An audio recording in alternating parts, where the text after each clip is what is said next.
Welcome back to the Last Word Podcast. As always, I'm Jay. And I'm Rabbit. And thank you. Thank you for listening. We're back again with another week, another podcast. Thank you for all the love for the last episode.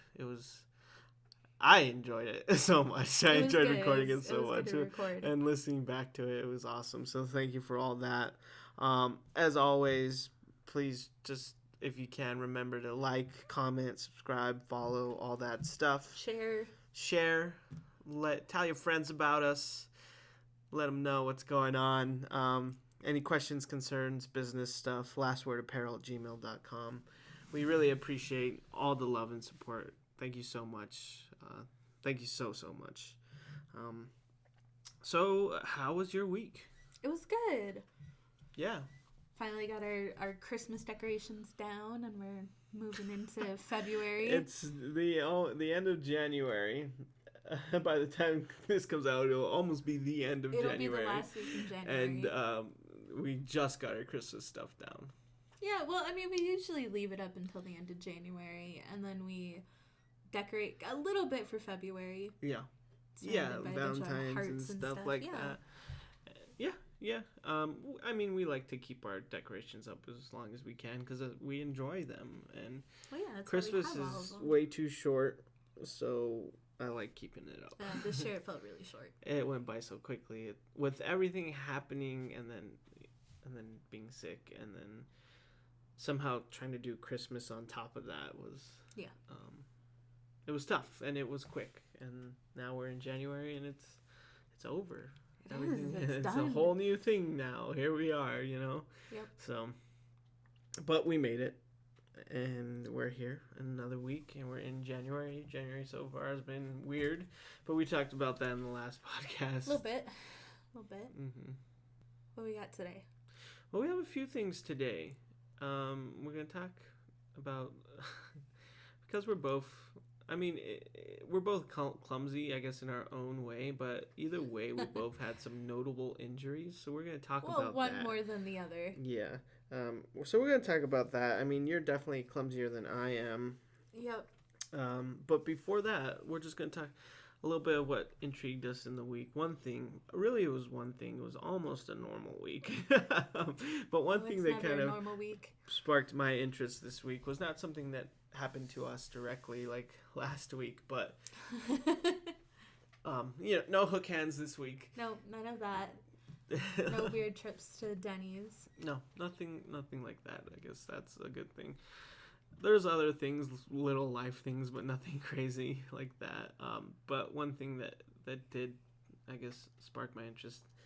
I don't know you saw it. I don't know if the people listening right now, if you guys have seen this, but there's this Twitch streamer recently. I don't know. I don't know the best way to, describe it. Do we know her name? Her name is Bad Bunny on Twitch. Ugh. And she's a Twitch streamer who does the just chatting category and talks about a lot of like political stuff, I guess.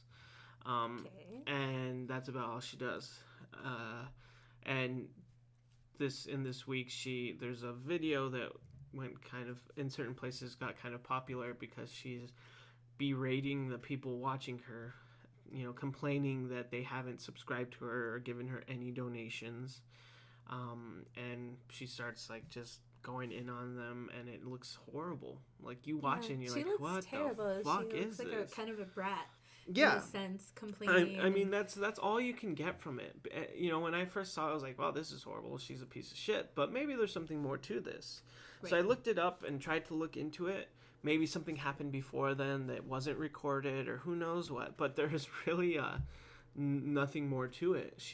That's just who she is. For people who don't know, you can Google I think the title is like entitled Twitch streamer or something like that, which is a good way to describe it because that's exactly what she was doing. But essentially in the video, it starts off with her complaining.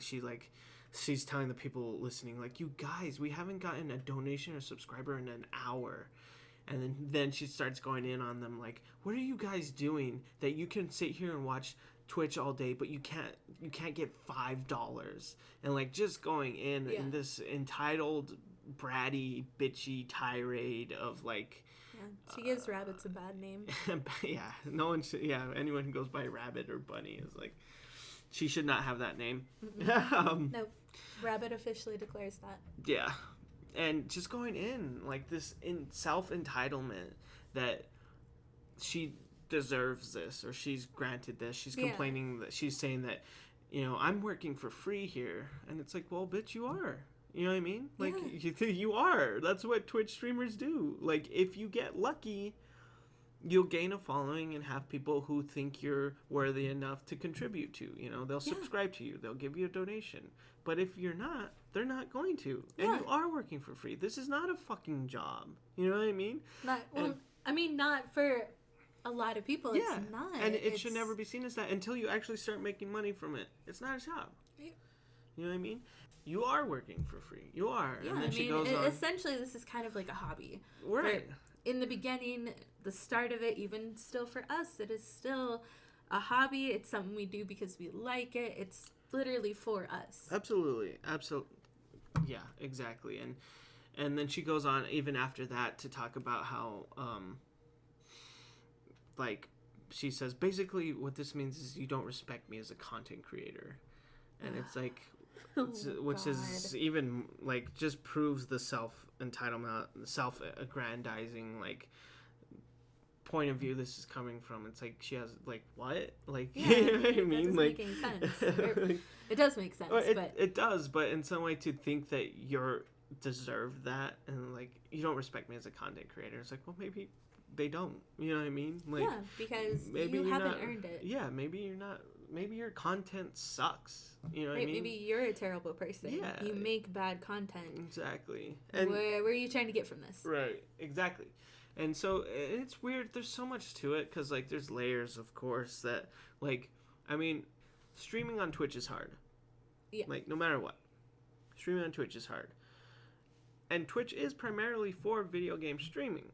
Now, there are some people who've gotten... a good following doing other things like playing music or like having like a sort of talk show or chatting or something like that or cooking, but that's pretty small, and so like she's in a pretty niche kind of category. She's in her own little bubble there. Just chatting is like maybe a 10th of the entire percentage of streaming on Twitch, which is mostly video games. And then on top of that, specific video games that are more popular than others, because you could be streaming video games, but if you're streaming like a small video game or an old video game or something different, you still won't be in the top. You know what I mean?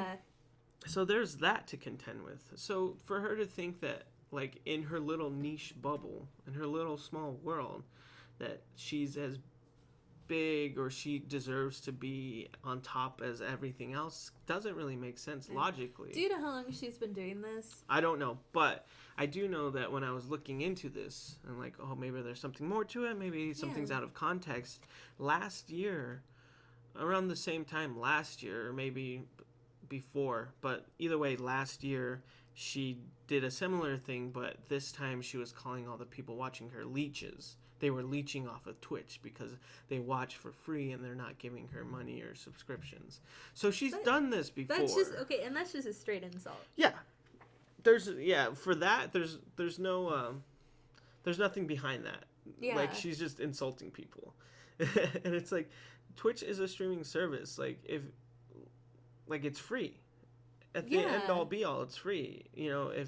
So it doesn't make sense like to be mad at people for watching you for free. It is free. Yeah. And until Twitch starts like making people pay just to have it, like a Netflix subscription service, it's free. Well, yeah, and that's kind of the point. I mean, does she really expect these services to, like YouTube, Twitch, whatever, other thing like that is out there? Does she really expect these people to have to pay to watch this stuff? Yeah, it's insane. How many people wouldn't have their career then after that? Yeah. If you had to pay to see them? People would stop. A lot of people would just stop watching Twitch, and that would be YouTube or anything like that. But that doesn't make any sense. Right.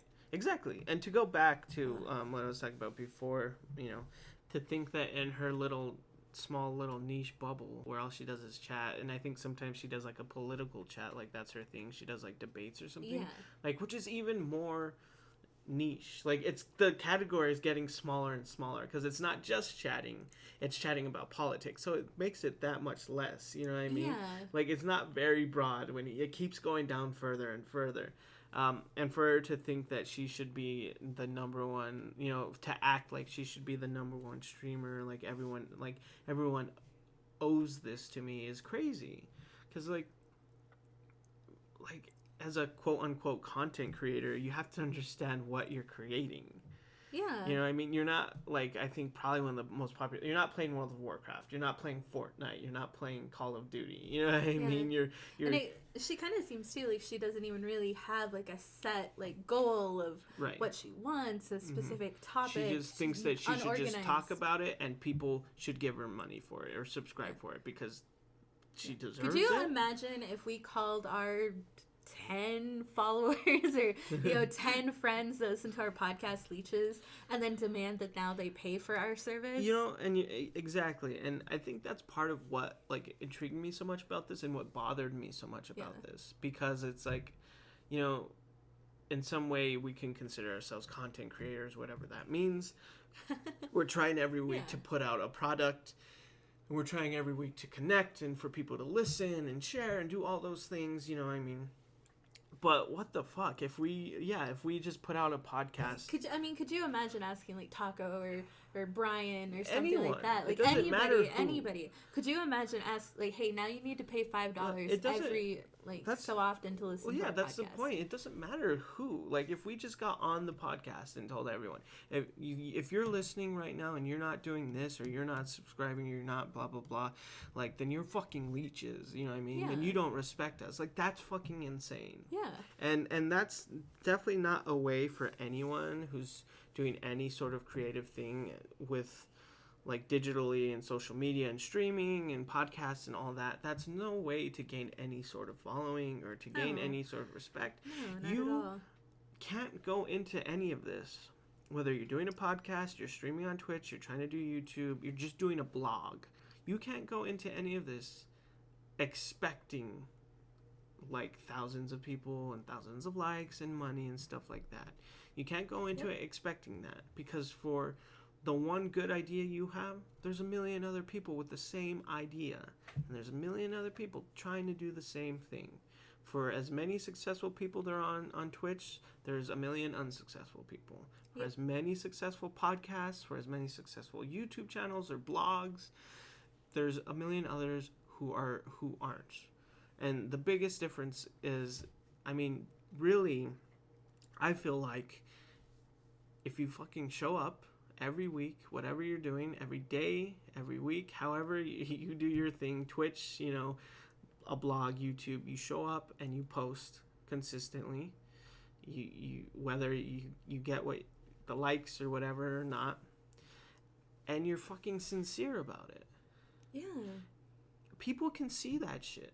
People can see insincerity, you know what I mean? And so if you're posting stuff, essentially just shit posting, just as hoping to get something from it, or hoping that someone will like it or follow or blah blah blah, then people can see that, and they won't subscribe, they won't donate, they won't follow, they won't do those things, you know what I mean?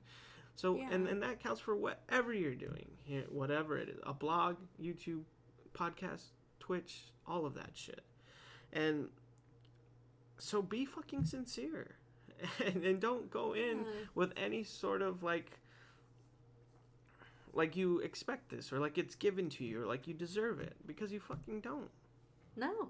Most people who are big in any of those capacities and in any of those places showed up, did what they're supposed to do, they got to work, and they were honest about it.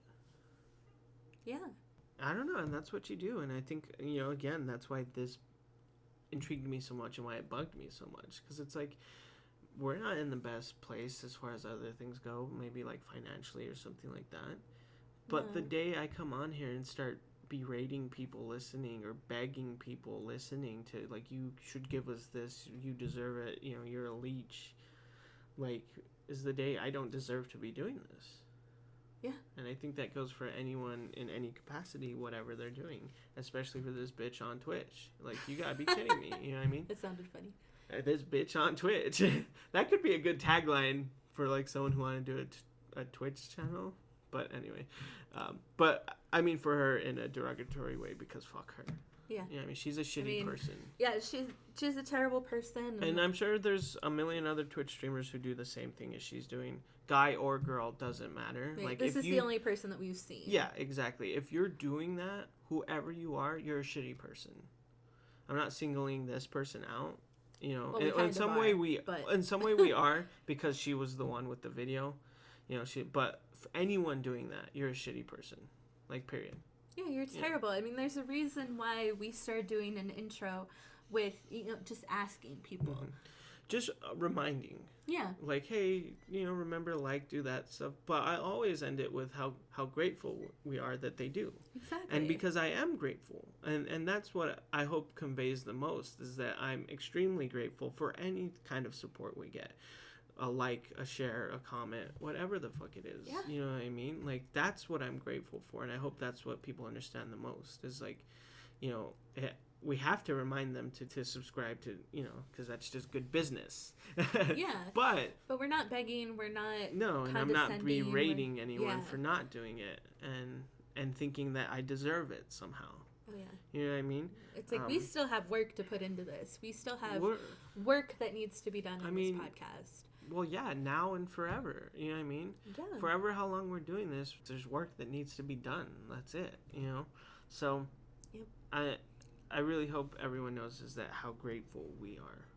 More so than anything else. Because I am. Yeah, me too. You know, and again, that goes back to the sincerity thing. I mean, whatever you're doing, whatever it is, be fucking honest about it and be sincere, because people can see that shit too. Yep. And it's like, work hard, be genuine, don't be a terrible person. Yeah. Seems easy, but it seems easy for you and me, who are still, I mean, 14 podcasts in. Mm-hmm. We're gaining a little bit of momentum here, but we gotta keep going. We gotta keep doing the work, and we have to keep creating things that we think our listeners want to hear, or we think other people want to hear, and or that I want to say. Yeah, be authentic and all this stuff like that. It's not easy. No. And it's hard. I mean, we're recording this a little late, and we're going to have to work and take time away from our normal lives to get it edited and uploaded and all of that stuff. But we're doing it because we want to. Still doing it. It'd be easy to be like, we'll just catch it next week. Yeah, let's just skip a podcast this week. But fuck that. No, it's like, you gotta show up. You gotta do work. Yeah, we're working hard, and we're, you know, trying to make something genuine here and authentic. Yeah, I hope so. And which is why I hope everyone knows that, or it comes across that the main part is how grateful we are. Yeah, and we appreciate every person that says something, every comment, every like. We pay attention. Yeah, absolutely. And we see you. Yeah, absolutely. We're looking at you right now. There's no video on me, and I forget this. She turns to a camera that's not there. Like I'm in the office or something. Yeah, exactly. But I guess that's enough of that. Thank you for listening. Let's talk about injuries. Yeah. Injuries is something we're not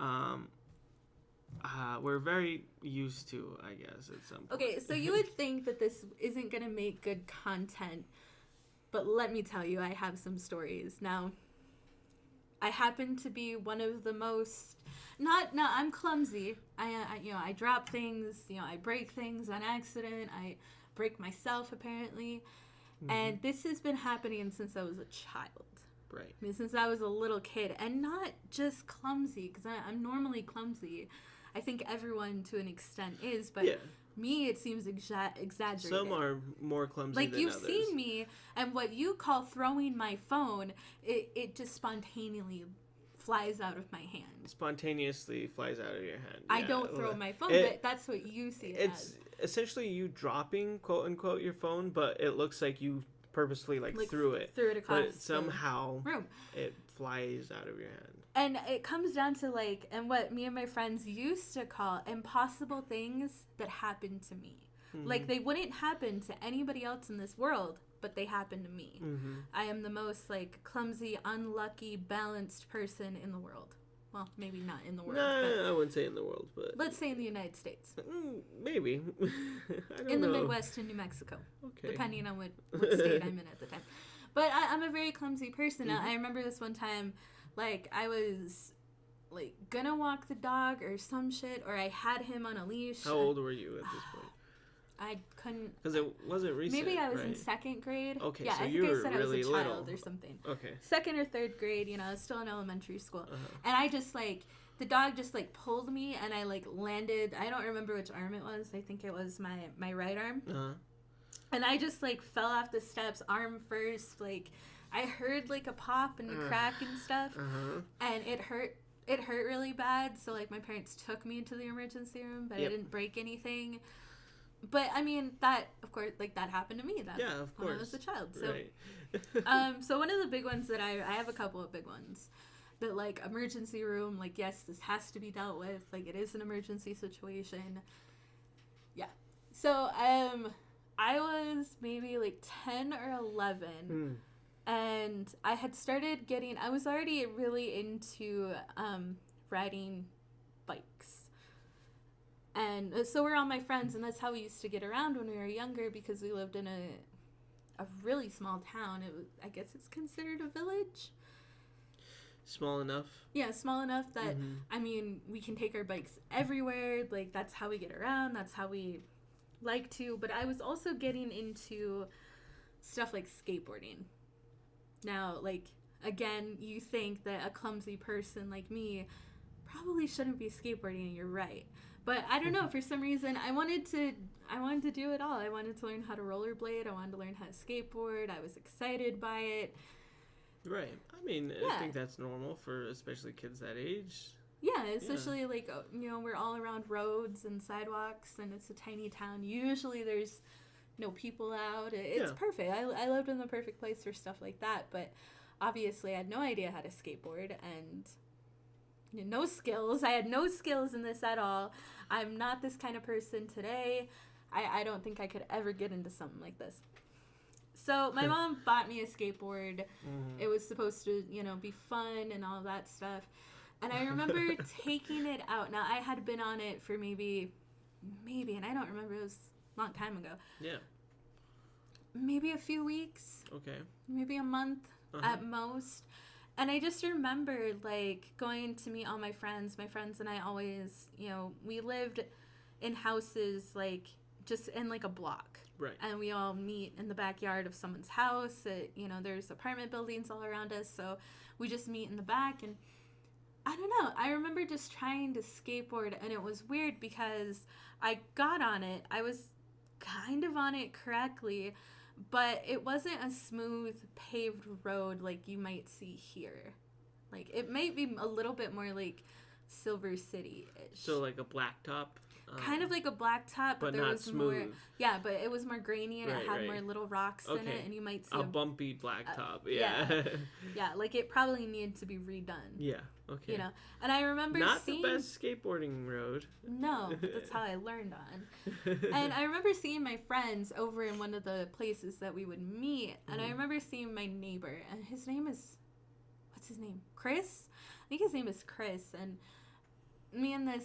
He was like one of the first like little crushes I had when I was a kid. You know what I mean? Like I think he was my first kiss too. That's really? Yeah, I know. That's another story. We should talk about that.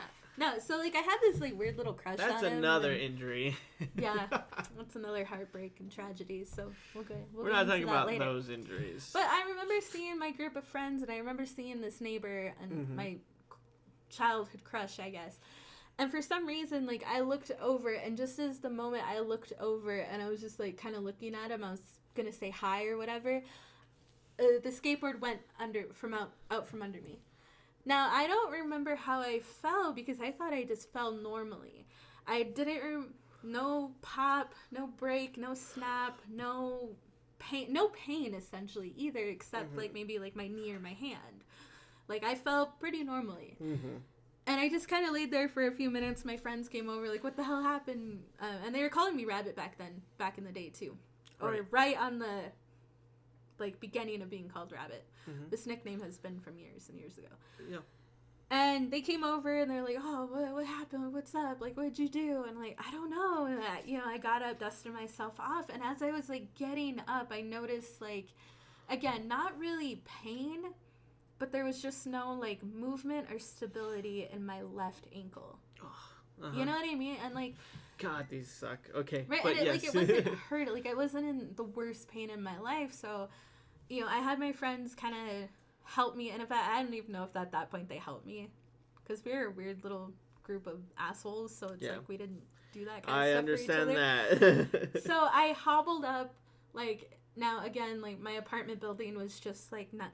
a few feet from the road that I was on, so I like hobbled over, and we had to have a fucking staircase to get to our top apartment. We lived above. And like, how the hell was I supposed to get up there? I remember, just kind of like sitting there for a while, just like, oh, how am I gonna get up? What am I gonna do? Like, what's gonna happen? And I somehow got up there, and I waited a long time, and I kept trying to, like, put pressure on it, but it would just keep giving. Like, there was no stability in my ankle. But there was still not really much pain, and as the night went on, now my mom worked a lot of nights, and so she was usually home, and I can't even remember, but probably midnight or later, because she worked at the casino, so she worked nights. And, and basically, left me to be a latchkey kid, which was okay. Because I got to hang out with my friends. Yeah, I got to go skateboard. Not anymore. Not after this. But one more time. There was one more time. But, yeah, I don't know. And I didn't know what I was thinking because there was no pain. I don't think there was any bruising or swelling. Like, none of the normal things that would tell you, hey, did you have, like, nausea or anything? Because that happens, too. No, and there was no, like, adrenaline, nothing like that. It was weird, and that's why I thought, well, maybe I'm okay. Ugh. And then so eventually, like, my mom calls, she just called to check in every once in a while. She didn't leave me completely alone, but for the most part. And she wasn't too concerned, she always had the rule, like, if I call you, you need to pick up because I need to know you're okay. Right. I would usually just keep the phone with me because we were just literally outside our apartment, so I'd keep the landline with me. Wow, interesting. Yeah. There's ways around it. Was it cordless? No, it was cordless. Oh, so but it reached that far. Yeah. Wow. That's or cool. If it didn't, I would just, like, hang around the time that she usually calls. Like, I started, like, scheduling it so I could be home. Smart. That's very smart. Yeah, so I got around a lot with her rules. But during that time, I was already in the house because I just hurt myself, like, you know. And she called, and she was just telling me, like, well, are you okay? What you been up to? What you been doing? And I'm like, I fell off my skateboard. And the moment I said that was the moment she was like, are you okay? Mm-hmm. And I do this a lot. You'll see this a lot because I hate doctors. Yeah. And I don't want to tell my mom that, like, hey, I did this. I was being stupid. Right. You might have to take me to the hospital or something. I kind of beat around the bush. Like, I started telling her, it's like, yeah, I think so. I'm not in pain necessarily, but I can't put any pressure in my ankle. Like, I can't, like, quite stand up straight. And she was like, that doesn't sound good. Yeah. When I'm coming home, and I'm like, no, Mom, I'm fine. Maybe if it doesn't get better by tomorrow, we'll go to a doctor or something. And she's like, no, like, I'm going to come home now. Mm-hmm. And I was like, okay, fine, whatever. Like, in my head, the stupid 11-year-old, I'm like, this is a waste of time. Right. Like, I don't want to go to a doctor. I want to do this shit. Right. So we have a hospital, or maybe we don't have a hospital, actually, in that town. So she decided to take me to Cumberland, which is about 30 minutes away. She decided to take me to that hospital. And again, it had to have been late at night. It had to have been at this point, like, maybe 10 o'clock at night. So it was kind of late. And I was just like, I don't want to be here. I don't want to do this. Like, I'm pretty sure I'm fine. And I tell the doctors what happened, the nurses, and they take me for an x-ray. I get it x-rayed, and I'm like, I'm fine. Like, I didn't break it. I know that. I'd be in a lot of pain. Mm-hmm. The doctor comes in, and he's like, so I'm pretty sure that you have torn ligaments in your ankle. And my mom and I were both just like, what? What happened? And then so he starts his examination. And he was, kind of twisting my ankle a little bit. Like, does it hurt when I do this? And I'm like, yeah, that kind of hurts. Like, I kind of feel that. Mm-hmm. And then he does some weird movement with my ankle where he's, like, moving the foot and the bottom of, like, your heel back and forth. And he's like, this shouldn't be shifting like this. And as he's doing it, like, I'm seeing my foot do something it never did before, and it hasn't done since. And he's like, yeah, so you tore ligaments in your ankle. We're going to have to put you in a cast. This is a first injury, and I'm like, I'm like more. dying. I'm like cringing so hard because yeah, they put me in a cast and told me that I'll heal, and it kind of in the normal span of time, about 8 weeks, maybe a little more. It's like half falling off. You see, it shouldn't be doing this. Yeah, it shouldn't be shifting like this. And it's spinning it around 360. Right, it's like it shouldn't be doing this. Yeah, kind of like screwing something on or opening a jar lid. Yeah. No, but yeah, he said that, I had to be in a cast, and he told my mom, and this is in all honesty, he's like, it's a good thing you came in tonight. Uh-huh. If you would have waited, we would have had to get her into surgery. We would have had to go in and repair So things. they caught it in time? Yeah. Oh. But he said that even with surgery, and even because we waited so long, like, my ankle will never be the same. Like, and that's what most injury is. Like, you heal when you're young. The consequences will never be the same. Right. Now, if we had gotten in a little earlier, I think that it would have been better, but now... Well, yeah, like, if you would have called when it happened. Yeah, well, my mom worked at a casino. The only way I would have called her is I would have had to... And she gave me the number, but I would have had to call, like, her supervisor. But you could have. And they would have had to call her off the floor, which was also an inconvenience of why I didn't want to call my mom. Okay. So they put me in a cast. I was in a cast for, about 8 weeks. Maybe a little less. Was it a full, like, leg cast or just foot? It expanded over my foot. Soft cast? Hard cast? Hard cast, like plaster. Yeah, the normal stuff. Hard to cast, yes. Yeah, whatever. I don't know what hard it's called. cast? I just said it. You know what it's called because I said it 3 times. Okay, yes, a hard cast. And... It sucked because I couldn't ride bikes anymore. Couldn't skateboard. It was really hard to go out with my friends. I remember getting home that night, and my friend Alicia, who we're still friends today, although I kind of avoid her just a little bit. I feel bad about that. How dare you? She's crazy. I loved her a lot back then, and I still have tender feelings for her, but she's crazy. Yeah, like the reasons why you liked her as a kid, like those reasons changed because you grew up, but she like stayed that same person. Yeah. You like as a kid, you're like, oh yeah, she's so crazy, blah blah blah. But then you're like 20, and you're like, she's still crazy. Yeah. yeah.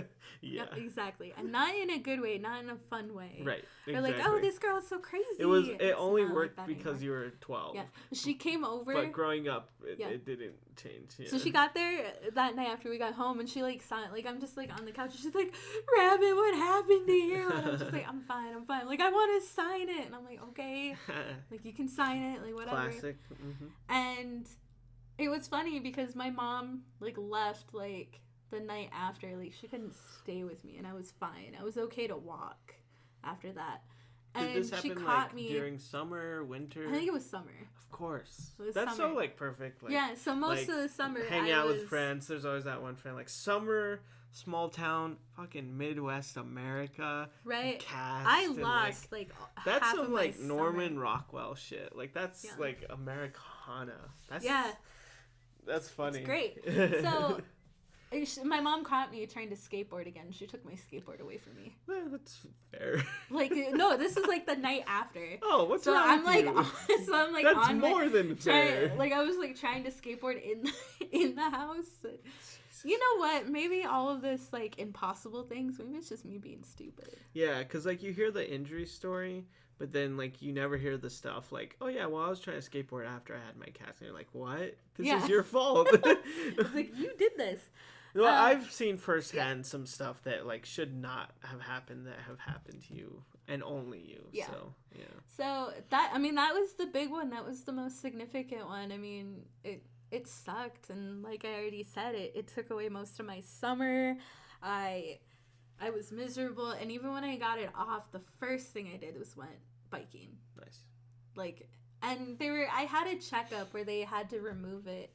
And they were looking at it, and they were going to put me in another cast for another few weeks. But then they were like, wait, how long have you had it? Like, no, I think you're good to go. Mm-hmm. You know, like, you should be fine. You should just get right back to normal. And I was ready. Yeah. Like, I was ready to be back to normal. Right. So, that was the most significant one that I can remember. And now, like, no, my foot really, it isn't the same. Whenever I walk, and I noticed it later in life, but whenever I walk, you can see, like, my foot and, like, of course, like, my ankle just ever so slightly turned in. Oh, man. You know what I mean? Yeah. Like, it healed fine, and, you know, I can walk fine and all that, but it's just a little bit turned in. Yep. And you won't notice, like, nobody notices it. It's not like a big thing, and I don't walk funny, but it's like, I notice it. Yeah. So, wow. That was the most significant one.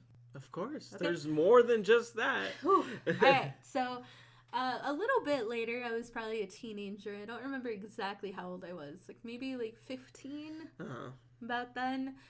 I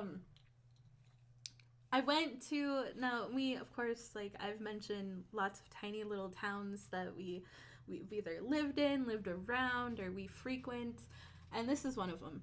And it's Amory, Wisconsin, which is, like, maybe 45 minutes, maybe just depending on, like, traffic and stuff, about an hour away from where my mom lives now and where we were living at the time. And by traffic, you mean if there's a tractor driving down the road. Or if we make a stop at a gas station, we gotta go pick a friend up, and then, right. That's what I mean by traffic. Right. Yeah. Oh, boy. Yeah, I had made friends with a old group of people that, from Amory, and I actually remember some of these people from when I used to go to school there. I never lived in the town, but again, it was the town we frequented when we were still living with my dad. And I don't know, like, I found this group of friends. I was introduced to them, and a lot of them remembered me. And then I even got back in touch with a friend that I'm still friends with today that used to ride my school bus and used to live right next to my dad. Like, my dad lived in the middle of nowhere, but there's little back roads that took us back and forth. So it was kind of cool to reconnect with those people and make some new friends. And so my mom let me spend the night in this town, although she hated it because it was so far away. It cost her so much gas money. But, you know, I wanted to spend the night with my friend. Like, yeah. And her name was, which is kind of funny, her name was Rachel. Oh. She had a full name, but let's just use Rachel because it's funny. Well, not just because it's funny. You don't want to give people's complete full names on here, I feel like. No, I do. No. I do. Oh, okay. But no, it's just funny because her name's Rachel, but she's it's spelled differently than mine. Instead of just E-L, it's like E-A-L. It's like one of those, which is bullshit. Doesn't make any sense. You only need the E. Makes a little sense. No, it doesn't. Okay. But I went to spend the night at her house, and her parents are definitely not uptight. Like, they should have known the kind of things that were going on in their daughter's life and their daughter's house. And I was kind of interested in her, but I don't. What do you mean interested? Like, I liked her. Like, I had a crush on her. Okay. And she was kind of not really bisexual. I think she was more just, like, experimenting with it. Not bi-curious. It wasn't like an actual thing, because much, much later on, she ended up breaking up with me to go back to her ex-boyfriend. And I don't think she ever dated another girl. Yeah. Well. So, yeah, oh well. Fantastic. Can't blame her for it. Besides the point. She, like I said, her parents should have known, like, the kind of things that she did, because she got away with so much more than I ever would have. Like, it was crazy. So we were supposed to be downstairs just hanging out. She gave me, like, was it stick and poke tattoo once, like, with pen ink. It was terrible. It was bad. We used to, like, get high and stuff and hang out. In fact, I think we might have been smoking weed before we went out. But we were supposed to be downstairs just hanging out, watching movies, eating snacks, and drinking. Her parents like to buy like this white grape juice, which I always thought was the weirdest thing. White grape juice. Because I don't particularly like white grape juice, but it was juice. So I was like, okay, sure. I don't want to drink water. Are you crazy? Still don't want to drink water even today. No, I don't. I think this is a pattern. Yeah. But I don't know. So at like midnight or a little later, she decided like, okay, like we're going to get up. We're going to go. We're going to take a walk. We're going to see if there's any of my friends in the park. Otherwise, we're just going to walk around all of Amory, Wisconsin. And then we're just going to come back here. Okay. I was like, all right, fun. This is crazy. What happens if you get caught? And she's like, oh, we're not going to get caught. That's never going to be a thing. And her parents were, I think, home and sleeping. Yeah. Of course. You snuck out. Yeah. So, which, again, I don't understand how that was allowed to happen, how that happened. And I don't know why, but I chose to wear these, like, weird, like, at least, like, 4 or 5 inch, like, platform, like, wedges out. To walk around. To walk around. Jeez. Again, I don't know why. I don't even particularly remember if those are the shoes that I wore, but they're the ones that I have in my memory now.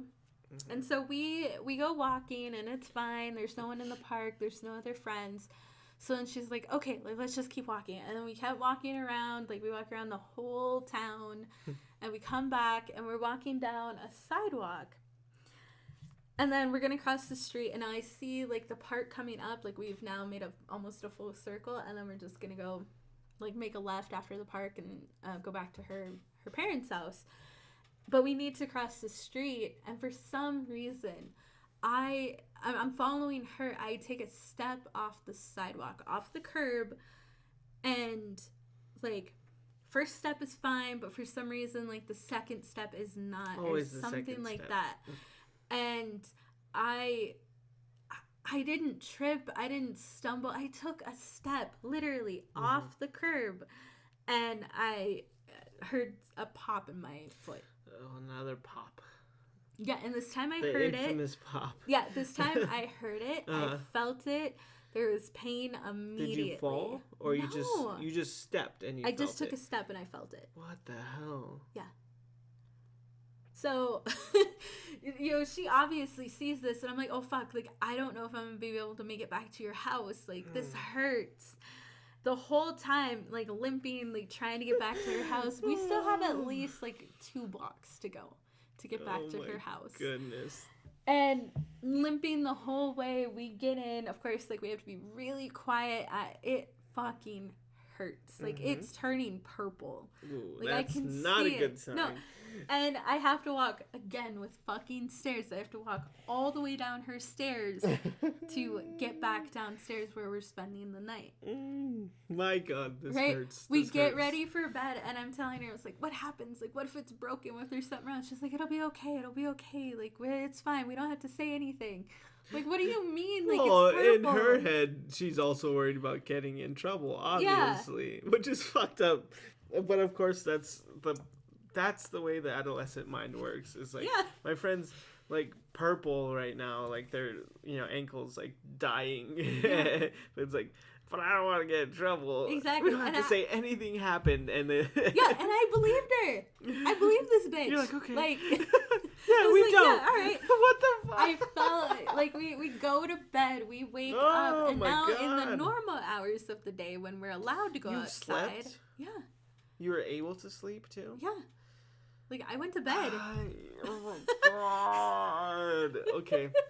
Like, okay, I went to bed. Like, I fell asleep. I was like, there's nothing I can do unless I want to call my mom in the middle of the night, wake up her parents to tell them I'm leaving, and then have to tell my mom what just happened, and then, yeah.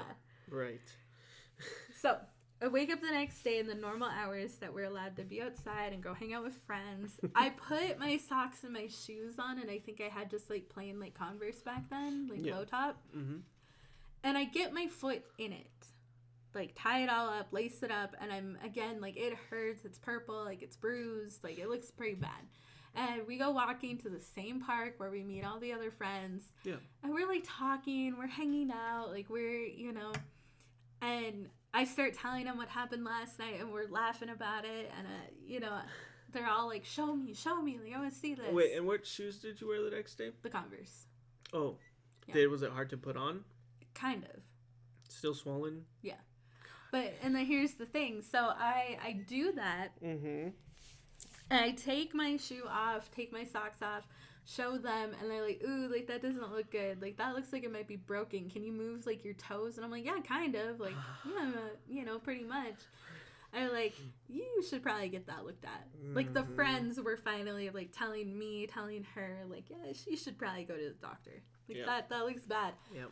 I can put my socks on, or my sock on. I can't put the shoe back on. My foot's too swollen. That quickly. Yeah. It's swelled completely up. Yeah. Probably keeping it in your shoe helped it not swell. Yeah, and that's what the doctor said. The doctor said that I probably should have kept, like, my shoes on. Yeah. Because it would have kept everything, kept like, it compressed. not swelled. And, it was like almost like a cast, a soft cast, if you will. So the minutes it took you to take it off and then put it back on, you couldn't put your shoe back on. Oh my god. I know. I'm a dumbass. So I'm like, okay, I pull out my flip phone, because I'm sure that's what I had at the time. Well, yeah. I called my mom, like, hey mom, like, so I got hurt last night. I think something wrong with my foot, and I give her, like, that we're just, like, hanging out and stuff like that at a normal time of day. Yeah. Not that this happened in the middle of the night. Yeah. And she's like, okay, I'm going to come and get you, but I can't drive you back. Like, you're going to come home, then we're going to go to the doctor. And I'm like, okay.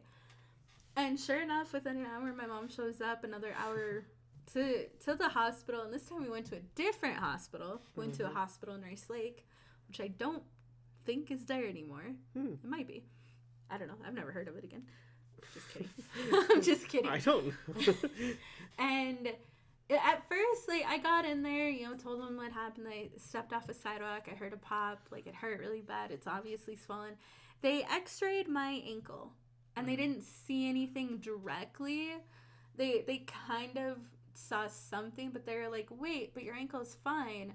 And I'm like, no, it's my foot. And they're like, oh, okay. So then they had to re-x-ray me. And I'm sitting in the office, like, I'm waiting for them to come back after getting x-rays done. And yeah, they put it up and they're like, you broke your foot. Like, and you could see it. You could see the little, like, the bones are supposed to be together that are not in a little... Oh, man. Like, you could see it. Mm-hmm. Yeah. And I was just looking at it and I'm like, yep. Looks that like happened. And this time they didn't do a full cast. They put me in just, like, a boot. Yeah. And it sucked because I think I had to be on crutches because I still wasn't allowed to, like, walk with it. And it sucked for my mom, too, just to, like, how did this happen? So, yeah, and it was funny because I was telling everyone what happened, and they were... it was funny. It was funny to, like, tell them. It's like, no, this actually happened. Like, yeah, I broke my foot. Yep. And explaining it to people, and then just, like... retelling by just it now. Stepping off a curb, like, you didn't step and fall, you know what I mean, or something like that, but you just took a step, took a wrong step off a sidewalk. Oh my god. So yeah, and there's been no ill repercussions of that, of breaking your foot. Yeah, it healed. I think it healed really quickly. I kind of don't remember a lot of that because I mean I was out of the cast in a few weeks. It healed pretty quickly. So yeah, that was breaking my foot, and I think that's the one. Like, I waited till much later to tell my mom, and my mom knew. Like, when I actually told her the real story, she knew that we weren't just hanging out. That there's some. I had deliberately left details out of that story when I first told her. Yeah. Compared to when I told her. And who knows how it actually sounded. Like, in your head, maybe it was super smooth, but you're a kid, and I thought everything I did was. So smooth. You're like, yeah, this is the story, but your mom's hearing it, and she's like, okay, this is not what. This is bullshit. But you know what? I'm not gonna. Right now, I'm concerned with getting everything taken care of, and then we're getting her to the doctor, and then she never brought it up again. Like, we never talked about it. It wasn't until, like, much later. I was already, like, in my 20s when I told her. Right. Like, what had actually happened. Oh, my goodness. God. What's next? Oh, my God. I mean, there's plenty. I've had stitches before because I broke a glass window. Like, what happened? Like, you punched it or what? No, I was leaning. Okay, so these are like two stories, but they coincide. I was like leaning out because I think like my biological mom and sisters, Mm-hmm. or a sister, they used to live around our neighborhood, or at least they used to be around because everyone worked at the casino, which was just across the highway. It was in the same town. Okay. So everyone was usually there and they knew where we lived. And I remember, I think, opening the window and peeking my head out to talk to, like, my friends and stuff. And then she walked by and I was like, oh, hey, what's up? And I remember the window would, like, come out and stuff. Mm-hmm. And if you, like, lean forward too far, it'll get loose. But then if you, like, lean back, Mm-hmm. like, just on your shoulders, your head, whatever, it'll come out the other side. Like, it'll... Oh. Yeah, it was weird. Okay. And I did that, That's but I so did strange. it all in one motion, and the window came out, and it broke on top of me. Oh my god. So it broke over my head. And it shattered in the kitchen, which is where I was. Yeah. Yep. So I had to tell my mom that again later when she came home from work, because this is in the Oh same my place God. that I broke I tore the ligaments in my ankle. Same place. So I cleaned up most of the glass. We got it all out. And then, like, a few days later, my mom told me to go take out the garbage, or at least go take it downstairs. Yeah. And, there's glass poking up. My mom should have double bagged. Why didn't she double bag? You should always double bag glass, just so everyone knows. If you don't do it, you should, because it's glass. It'll come It makes sense. She didn't double bag. And I took it downstairs. And I sat it, because it's heavy. It's glass. Yeah. And I think there's, like, some other shit in there, too. And I go to set it down on the porch, but I don't see this big shard sticking out of the side of it. And for some reason, the bag and the glass just slid right down my leg. God damn it. Oh. You hate this. You hate this. This is killing you. I'm so sorry. This stresses me out. But, okay. It slid down my leg in a huge chunk. Yeah. Like, it was a chunk. It wasn't deep necessarily, but it wouldn't stop bleeding. Yeah.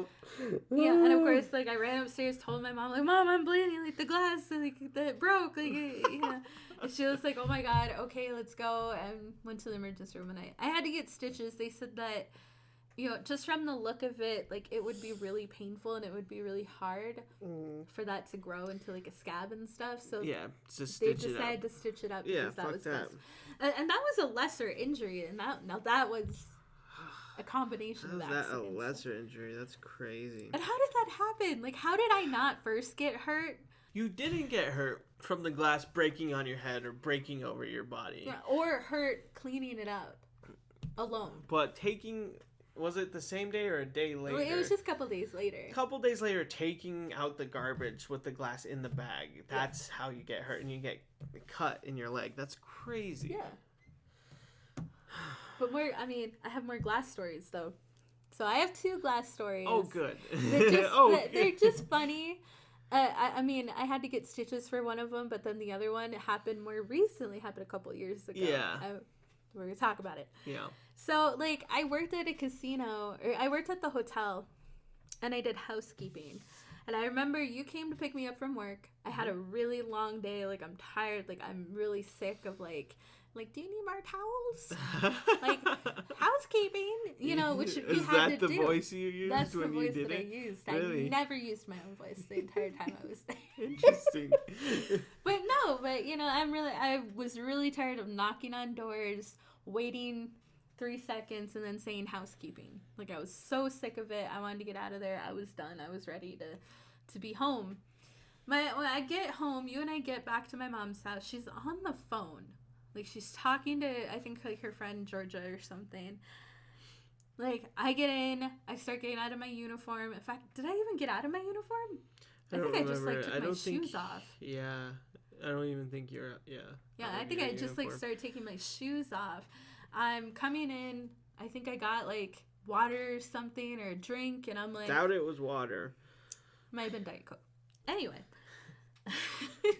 Yeah.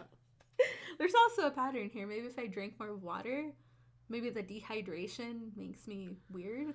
I don't know. I don't think so. I don't know. Maybe this is just me. This is just how I am. Yeah, I think that's I go to walk into the living room, and I was just standing there, and I remember like taking another step, and just a normal step. Like I should be able to walk in my own living room. You would think. And something painful and sharp just goes into my foot. Yep. Like into it.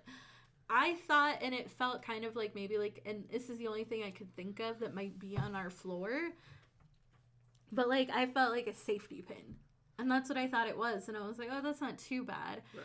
And I start like freaking out, and I'm on the arm of the couch, and I'm like holding it at this point because it hurt. Yeah. And I'm like, Mom. Yeah. Like, because she was sitting right there, and I was like, what's in my foot? What's in my foot? One of the injuries I was there for. Yeah.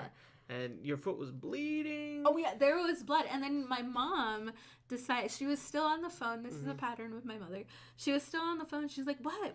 And then she, like, pulls my sock off, which also happened to pull whatever it was out. Glass. Well, we didn't quite know that yet. Right. And she pulls my sock off, and that's when the blood just starts pouring. Yes. Like, out of my foot. So much. Like, so bad. Like, you had to get a kitchen towel. It gets all over my mom's carpet. And I'm like, we're like holding it. And we're like, what do we do? What do we do? Emergency room? And I'm like, I guess. Like, I don't fucking know. And so it turns out, like, my nephews, I think it was just my nephews had broken a glass, or my mom had accidentally broken a glass previously. But then they decided to go play with the dustpan that my mom had cleaned it up. And she has one of those where you just, it has like a handle on it, and then it's like a bucket, and you just set it on the floor and sweep everything. And then you can pick it all up. And then she usually will do that a couple of times before she empties it out. Right. So she must have picked up and this is kind of what she told us and what you knew. Yeah. She just left the glass in there, and then the kids came and they were like playing with the broom and the dustpan, and then the glass had apparently a piece of glass fell out. Yeah, fell out of it. Onto the carpet. And that's where I stepped on it. Yep. So I had to, again, go to the lovely emergency room, which I absolutely hate going to.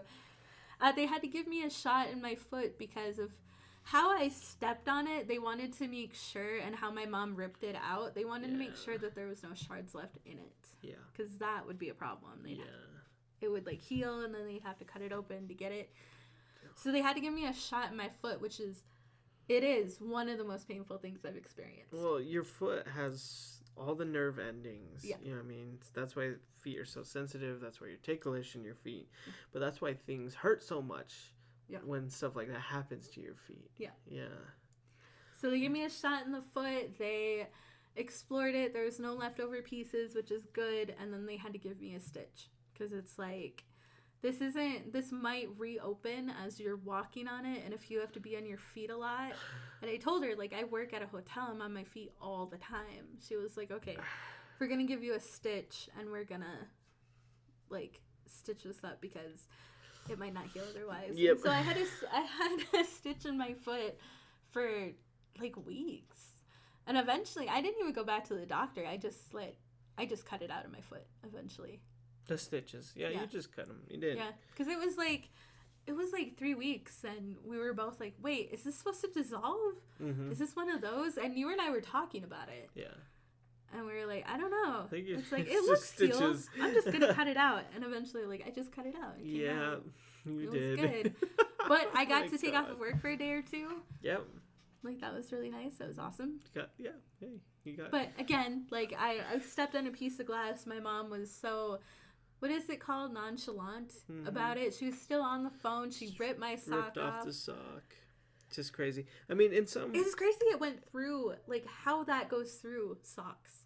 It just cut through the socks. It just pierces. Cut through my flesh. Yeah. That's why glass can be so bad, because sometimes glass can also not cut. But if it does, it doesn't just, it shreds. You know what I mean? So that's where they were worried too, that I might have pieces stuck in there. And so, like, I healed fine from it. I have a scar. I have a crazy scar and a weird bump on your foot. Yeah, that never healed, and you can kind of see the line and the two little stitch marks. Yeah, it was weird. I mean, in some way, like, it sucks that it happened to you, but in some way, I'm glad it did, because, the kids were playing with that dustpan way earlier in the day, and they run around in bare feet that whole time, and they never stepped on it, which is so great. No Your one mom else never in the stepped house on it, which is stepped on great. it. I mean, if I would have, then fine. You know what I mean? Yeah. But also the uncanniness of it is that out of all the people running around, the minute you get home, it happens to you. Yeah, I'm home for maybe a minute, literally. Yeah. 60 seconds. Mm-hmm. I had walked in the house, took my shoes off, getting ready to get out of my work uniform. Mm-hmm. Like, I don't know. Again, the kids running around and getting something like that stuck in their foot would have been terrible. Yeah, that would have been and it would have sucked. And having to take them to the emergency room, like, there's no way they're getting a shot in their foot to help look for it. They would, but it would not be horrible. Yeah. So, I mean, it's kind of in a way, like, it's one of those things. It's like all day kids running around and you and my mom, but it had to have been me. Right. It had to be me. In some way, I'm glad it was, but it had to be you. I remember, like, when we got home from that, I remember you Googled it or something back when, like, right before Googling was a thing. You looked it up, didn't you? What? And you were cleaning up the blood. Oh, yeah. Cold water, like ice cold water and salt. Salt. And peroxide, too, right? You don't really need the peroxide. But you had it. Yeah. I think it's just ice cold water. You put ice cold water on the drop of blood or the blotch, and then put salt on top of it, and then the blood soaks into the salt, and you just dab it, clean it up. And you got all the blood out. So, but it was funny because I was sitting there and I was just watching you do it, and I'm like, oh my god, he's getting it. Like it works. Like, nice. You're getting. I learned how to clean blood stains. You've had to. Yeah. Yep. But yeah, I mean, this is my life now. Yep, this is his life. This is what he has to deal with, which is okay. It's fine. Like, you protect me somewhat. Take care of me. You take care of me. Yep. He's giving me a really, like, disappointed look, but not in me, because of me. That didn't sound any better. Accurate. So I mean, that's the foot injury, but then it's funny because, what was it now? 2 years ago? Yeah. 2 years ago, we're hanging out with our friends, Javi, Maribel, Taco. I think Dayton was there for a period of time. Mm-hmm. Or was he still there? I don't think he was still there. I think he might have left. Yeah. But we decided to have a dance party. Yeah, it was awesome. It was. And they had a disco ball. Yes. And this is for New Year's Eve. It was New Year's Eve. We were having a party. There's we were lights, drinking a little bit. A disco ball, dancing. Music. Well, yeah. Dancing. And they put a disco ball up, but they couldn't, like, get it up there correctly. Mm-hmm. Like, I don't know. And it fell. And it ended up falling, I think, a couple of times. Yeah. Because they couldn't quite get it, like, tied up or taped up. Mm-hmm. Like, it kept falling down. Right. And nobody thought to sweep or to vacuum or to check the floor. Yep. And I was like, okay, like, I usually don't take my shoes off in a house unless someone asks me to.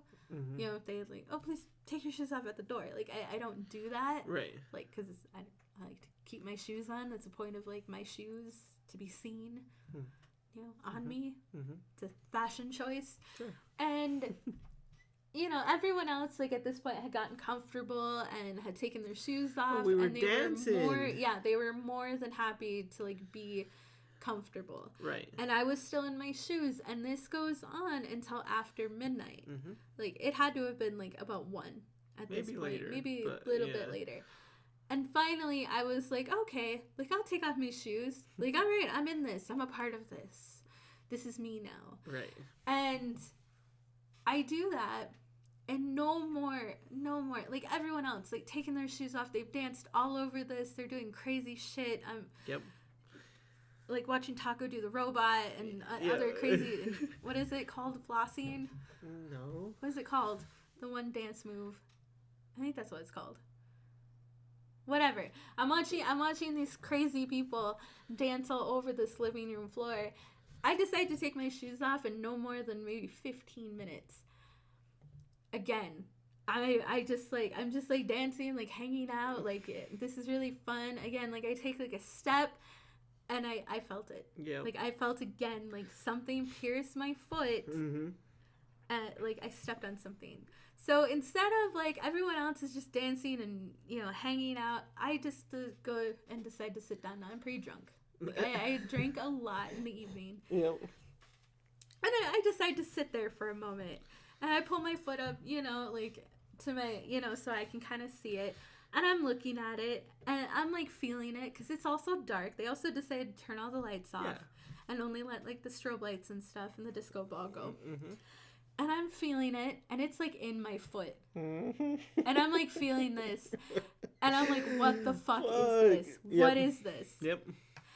I decide to pull it out of my foot. Again, not telling anybody. I don't tell anybody anything, and everyone else is pretty distracted, and I'm just... Yeah, everyone else is dancing. Yeah, like, nobody notices that something happened to me, and I'm sitting there.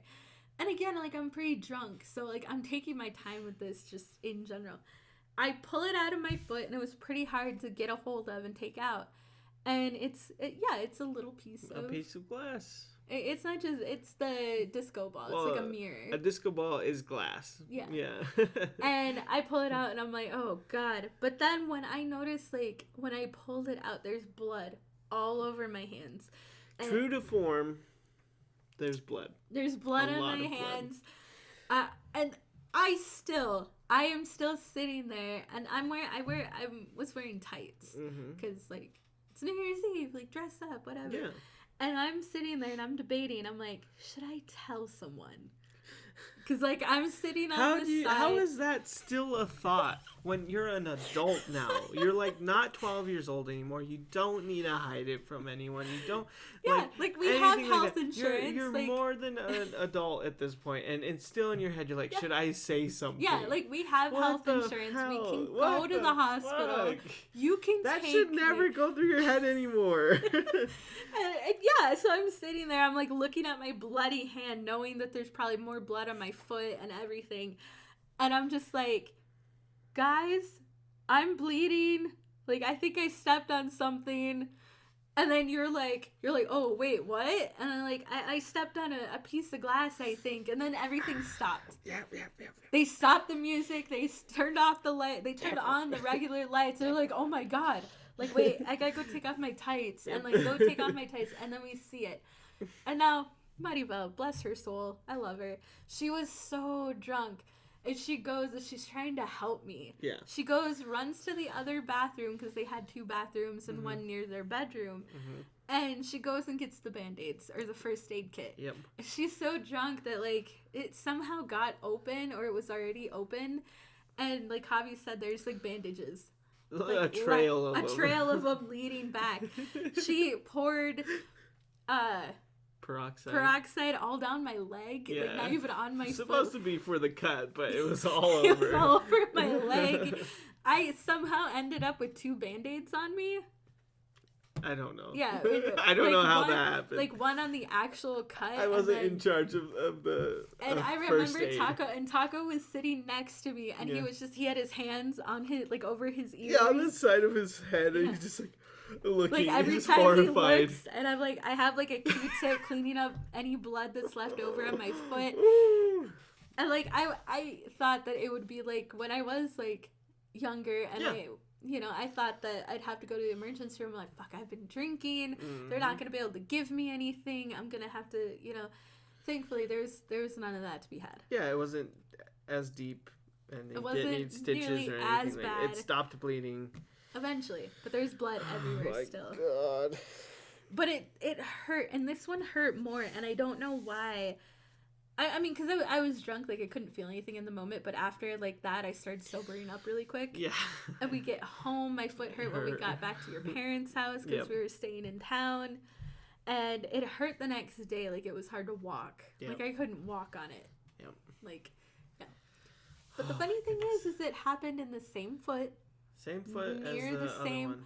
Near the same cut as the last one. And in this kind of strange fashion, the similar strange fashion where There's other people dancing. There's other Without people shoes on. all over that floor without shoes on, dancing, and you're the one who gets it in their foot. Yeah. Of course. How? And you're the one who's wearing your boots the whole time. Yeah. Then these finally thick decides Doc Martens, like, who have protected my feet from everything. Finally decides to take them off, and then you get it in your foot somehow. Yep. Ah, and the God. funny thing is that not this year, but the year before, they decided to try to put the disco ball up again. Now, I was outside taking a phone call. Mm-hmm. And I remember hearing it. I remember, like, there's music, there's dancing, like, I could hear you guys laughing and all of that. And then it becomes to an abrupt stop. Yeah. I hear, what are we going to do, Rachel? Uh-huh. And then I'm just like, what? I hear the vacuum. Yeah. And then a few minutes later, like, I hear, like, the music continue and all Yeah. of that. I go inside. Everything seems normal. And it wasn't until, like, the day after, a couple of days after, that you told me that it had fallen Yeah, again. it fell again. We had to vacuum. And we didn't tell you specifically. And that was the words. It's like, we're not going to tell Rachel. Yep. Nobody tell Rachel. Yep. And that's what I heard. That's what I heard. This tragedy could have happened again. It could have, but it didn't. It didn't, because you guys kept it from me. And we vacuumed. And I mean, I could go on forever telling you about the weird things. I broke my finger once. Yeah. I hit my head on blacktop once really hard. Uh-huh. I kind of fell off a car once, but I was drunk. That doesn't really count. Yeah, you know, Kind of counts. I stabbed myself cutting an avocado, which is actually pretty Happens normal. a lot. A lot of people do that. Yeah. But I'm pretty sure I hit something because my finger doesn't work quite right now. Yeah. I hurt my knee last year. Yeah, with the ice. With the ice. We've talked about, but I Mm-hmm. was pretty sure that I had torn something then. And I've gotten the usual sprains and, you know, cuts and bruises and all kinds of stuff like that. I don't think I've ever really broken a bone except my finger. Right. But I've never broken an arm, never broken a leg. I broke my foot, but it was small.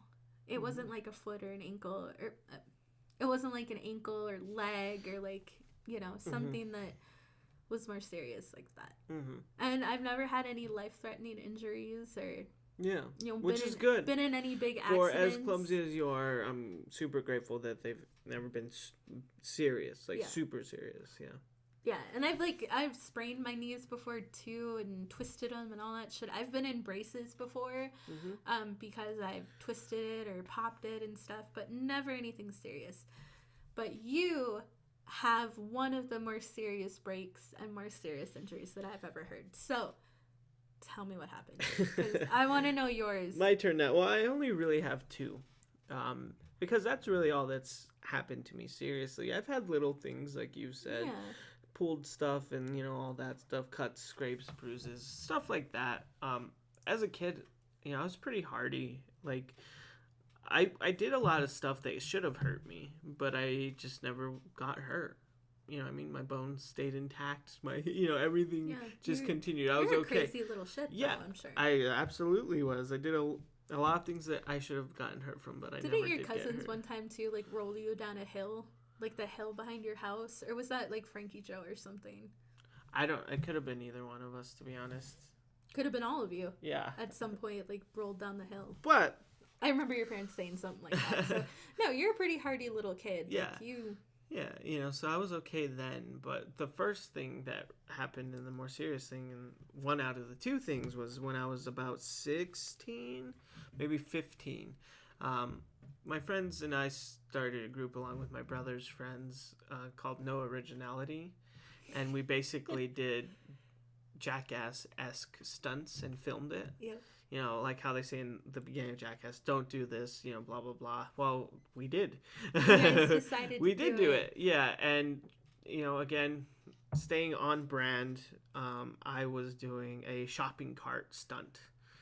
Just, you know, of course, just like Jackass. And where did you get the shopping cart? We, in that town, there's an Albertsons grocery store right next to an Arby's. And in between, there's like a grassy knoll.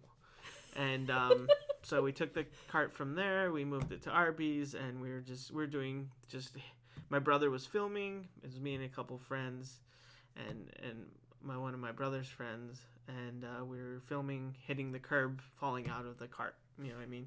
I think it happened a couple times with a couple different people, and then just out of nowhere, never wanted to, never had the inkling to try. I was like, fuck it, my turn. Right, like everyone's gonna get a shot in the shopping cart. Let's do this. I'm gonna do it. I didn't have to. No one made me. No one forced me or pressured me. And out of nowhere, I was like, fuck it, let's do it. I'm gonna do it. So I did. I got in the shopping cart, got a very good distance away, and they pushed me. My brother's friend pushed me. It was just him and me. And it was going. I was looking at it.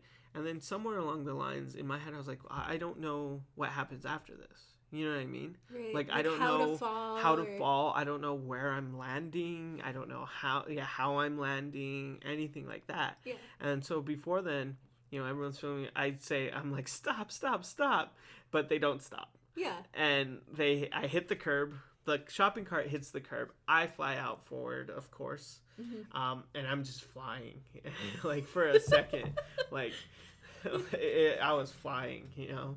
For a second, I was infinite. Yeah. And then I fell, as what happens, you know, gravity, you know, tends to do. It brings you back down. And so I fell. And when I fell, my arms were out in front of me. Yeah. So I fell primarily on my left arm. And, like, it stopped me, you know, it braced the impact. But as I was falling, I heard a very distinct snap. Oh. It sounded like a thick, when you have like a thick branch. Yeah, like a tree branch. Yeah, and snapping. Not like a little one, like a really thick one. Like, oh. And that's what it sounded like. And I heard it, and then quickly after I felt it. And I grabbed my arm immediately. Like with my right arm, I grabbed my left arm, and I was just holding it. I was on my back, and I was just like, and you know, everyone was like looking at me, and my brother was filming.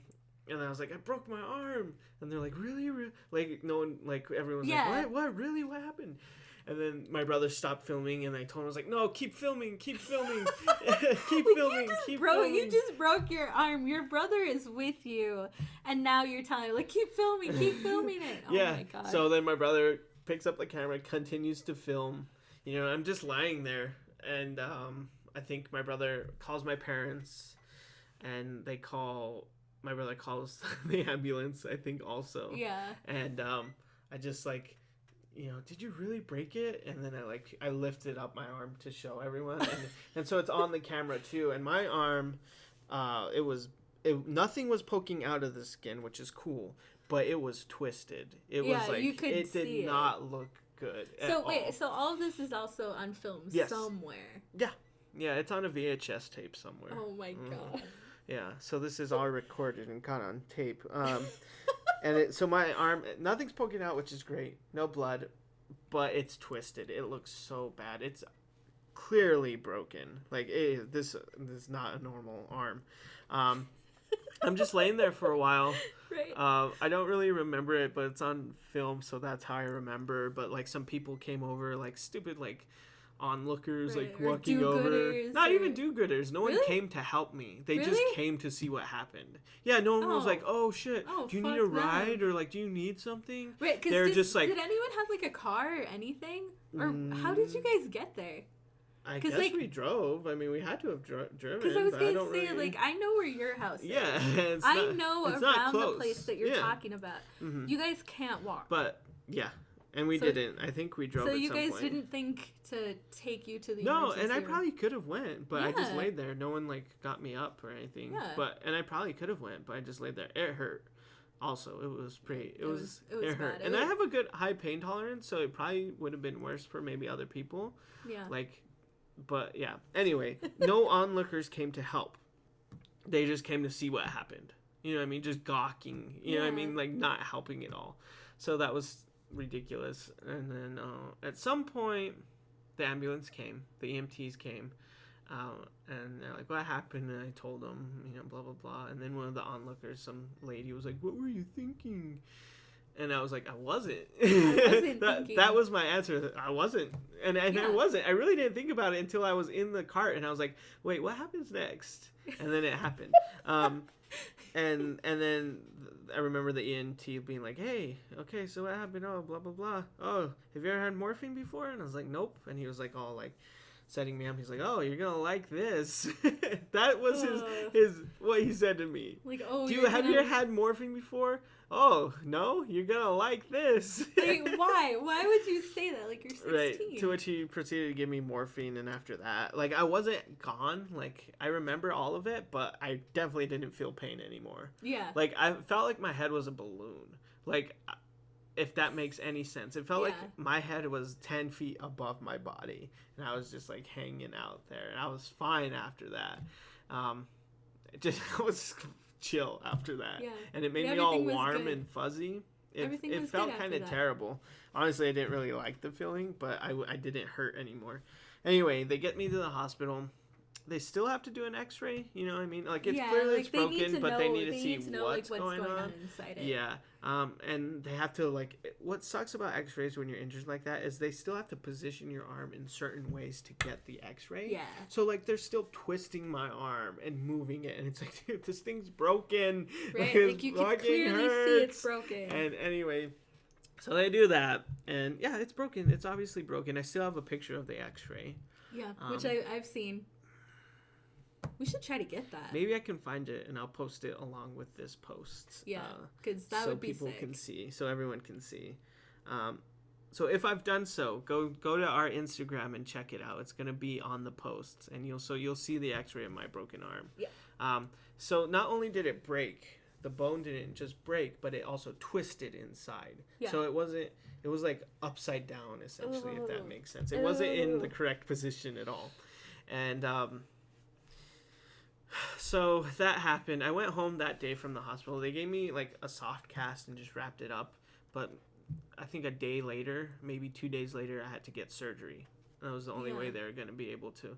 I think, because the next day I went to like the bone doctor. I forgot what they're called. And then they like looked at it. An orthopedic surgeon? Yeah, something like they that. looked at it and they're like, well, you're going to need surgery. The doctor was like, I'll try and place it where it needs to be in surgery, but if that doesn't work, I'm gonna have to cut it open and reseat it, and then staple it down. You know what I mean? Ooh. So yeah, I got surgery not too long after that. The whole thing, they put me under, and it was I didn't like it. Yeah, it's horrible. But it's a horrible feeling. In surgery, they weren't able to just like place it where it needed to be and just put a cast on it. They had to.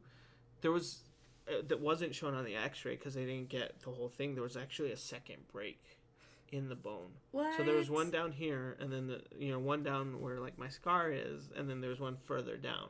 Mm-hmm. So they had to do surgery. They had to place it. Okay, I didn't know that. Mm-hmm. Guys, this is breaking news because I didn't know that there was a second break. Yeah. So what? Yeah. So they did the surgery, they placed it, and I came out of it, and now I even, obviously to this day and for the rest of my life, I have a metal plate in my arm with screws in the bone, and you can feel it if you touch it. Like if anyone touched it, like if I told them where to touch, you can feel this weird groove in the arm. Yeah, you can feel it. It doesn't feel like bone. Yeah. And sometimes, if you hit it, it hurts. I've accidentally hit it, like, or if you bang it on something, it hurts. It hurts like, really bad. You can feel it. Yeah, so that's a injury I'm always gonna feel. Yeah.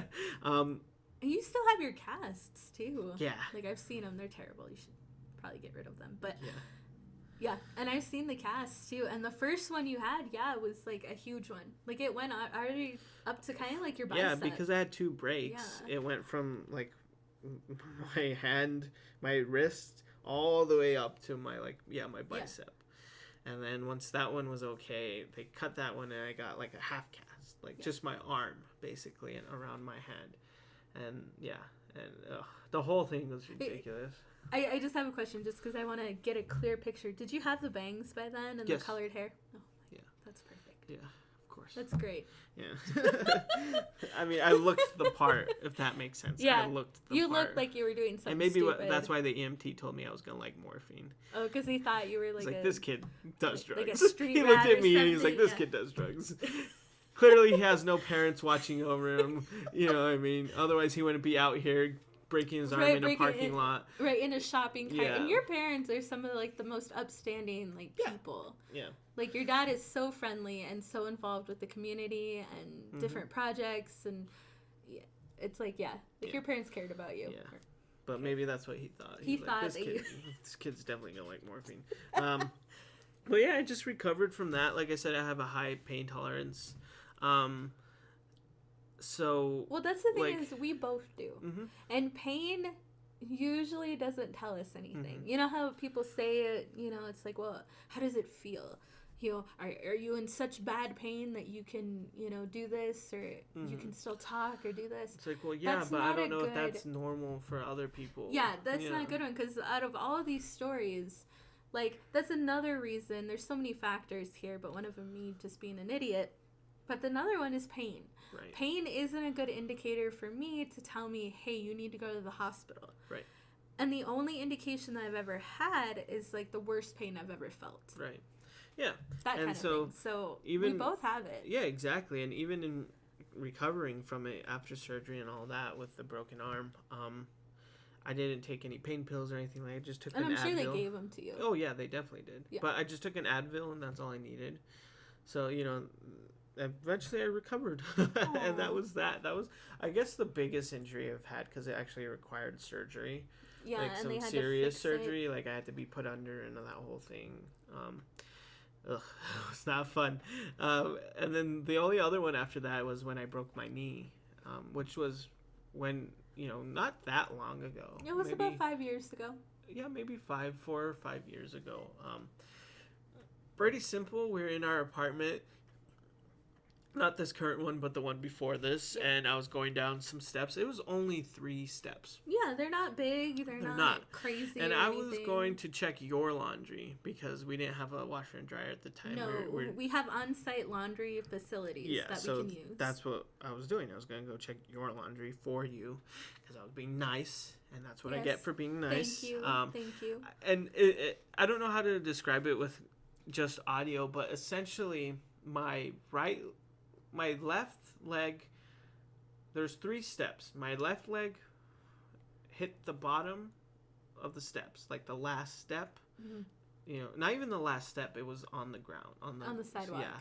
So it went 3 steps completely, and my right leg stayed at the top step. That's the only way I can describe it. My right leg stayed at the top, and my left leg was all the way at the bottom. So it just, you know, and I fell, obviously. And when I did that, it got the fulcrum or whatever, it was right on the knee. So when it bent in the knee. Yeah. And I kind of heard a pop, you know, just an unnatural pop, you know what I mean? And then I remember, because there's grass right there next to the stairs, I just rolled over into the grass. And I made a noise too. I don't know what I did. I just think I just went like, ah! And I was just there like holding my knee, and then and Chief... You know, it was right outside our window. This happens right outside of our window. Mm-hmm. The window is no more than, 2 feet from you, maybe a foot from you. I think a foot. It was, right there. Yeah. And Chief sees this and notices. He hears it, and he looks out the window, and he can see me on the ground. Yeah. And he starts barking and freaking out and going crazy. And I'm Meanwhile, inside. I'm inside. I'm sitting there. I hear Chief freaking out. I'm like, Chief, stop. Be quiet. You're just watching TV. Here's the thing. I don't hear the same things that Chief is hearing. I do not hear you fall. I did not hear you make a noise, and I didn't hear you laying as there. As far away as I was. Maybe from here to here. We're sitting on a kitchen table. And you knew nothing. I didn't hear you. I couldn't believe. Chief's freaking out. Chief noticed. At least someone noticed. Yeah. My God. I didn't. This is why we're polyamorous. Yeah. Because we need someone else looking out. Looking out for both of us because, oh my God. So, honest to God, I did not hear you out there. Right. I didn't think anything was amiss besides Chief barking and freaking out. Now, a good person, or a more decent person than I, would have saw Chief freaking out and go look out the window. Why is he freaking out so much? Because it wasn't just his normal barking. He was He was trying to get to you. Yeah, he was he was in distress. But you didn't get up and look. No, because Chief is mostly always in distress. A better person would have got up and looked, but you didn't. I'm sorry. And then I laid there for a while, and it hurt so bad. And it was this very familiar feeling of like when I broke my arm. There's that like really bad pain. It's like a sharp pain, then a constant, dull, deep pain. And then like the adrenaline, but then a nausea that comes with it too. Yeah. You almost threw up. Yeah. Like. Yeah, there's a nausea that comes with it too. And I'm laying there. And then someone, I guess, from across the parking lot saw me. And they came over, some guy, and he was like, "Hey, are you all right?" And I was like, I don't even remember what I said. I think I was like, "Yeah, I'm fine. I just fell." And he's like, "I saw that. Do you need help?" I'm like, "No, I'm okay. I'm okay." He's like, "Okay." And then he just left. But I don't know if he felt comfortable leaving. Yeah. But I was not in any point to where I can, like, assess what was going on or how he was feeling. To you yeah. Or, yeah. And so then you don't know. Eventually, I was like, I gotta get up. I gotta get back in there. So I had to get myself up without the use of one of my knees and one of them being broken. Get myself up and then get myself up those 3 stairs, which was very fucking hard to do. Yeah. And then, get to the apartment, knock on the door, you answer it, like, okay, like nothing fucking happened. At this point, like, I noticed that you have been gone longer than usual, and I thought, oh, maybe he saw someone, he started talking to him or whatever. I opened the door and you looked terrible. And for a second, I either thought that you got sick somehow or someone beat you up. That's what it looks like from my This point of view. happened right outside the window. Oh, I'm the worst. I'm the worst and one. then, so I come in and you're like, "What happened?" I tell you, I fell outside. And you're like, "Where?" I was like, "Right outside." Like, what do you mean? Like, right there. Yeah, and then you're like, and I sat down on the couch. I put my leg up. Yeah, and then I start grabbing you. Do we need to go to the hospital? And then I was sitting there for a moment, and I was just like, "This doesn't feel right. We do need to go." So I don't drive, and we're still working on fixing that. So I couldn't drive you to the emergency room, which is okay because I don't think I would have been in the right state of mind to take you. Mm-hmm. So we call your brother first because he lives here, and he was busy or something, or he wasn't even home, or he was at work. Right. We call our friend Joseph, who he was there already. He was, and he came over right away. I've never seen Joseph come so fast. Ooh. Well, maybe you haven't. Someone else here might have. Not but me. no, I've never seen Joseph. I haven't either. No. I've never seen Joseph arrive so quickly. We will set a time with him. Typically, he's fashionably late. Yeah. Late, but fashionably. But he was on time when he needed to be. Yes, he was. And he showed up exactly when And we told him what was going on. You hadn't even showered yet for the day. No. Like, we were planning on going out. We were going to go see a movie. Yeah. And I had to give you, like, a little cup and your toothbrush with toothpaste already on it so you could, like, brush your teeth. And yeah, it was bad. So we all get in the car. You couldn't sit in the front seat. No, you had to like sit in the back. It was hard to get in a fucking car. Yeah. And so Joseph and me and you in the back seat take you to the emergency room, and I was on the phone with your brother at some point too because he called you back, and he was like, "But you got to show up to work, man. Yeah, you got to call work." The whole thing about this was the very next day at like 6 a.m. Earlier. Maybe 5 a.m. I had training because I was being promoted. I was moving up a tier or whatever the fuck. And so and I had training for that. If I missed that training, I couldn't be promoted. No, not for a long, long time. So and when I look back on it now, I should have never done it. I should have stayed home. I should have rested. I should have healed. Yeah. But I didn't. I still ended up going to that training that day and the rest of the week with essentially what ended up happening, a broken knee. Which is fucking crazy. Anyway. So I'm on the phone with your brother telling him what happened and him telling me about work and like, yeah, I'll remind him. Like, hey, I got to call your parents now. And, I called your parents real quick, told them that you fell. We're in the emergency room. We're getting looked at.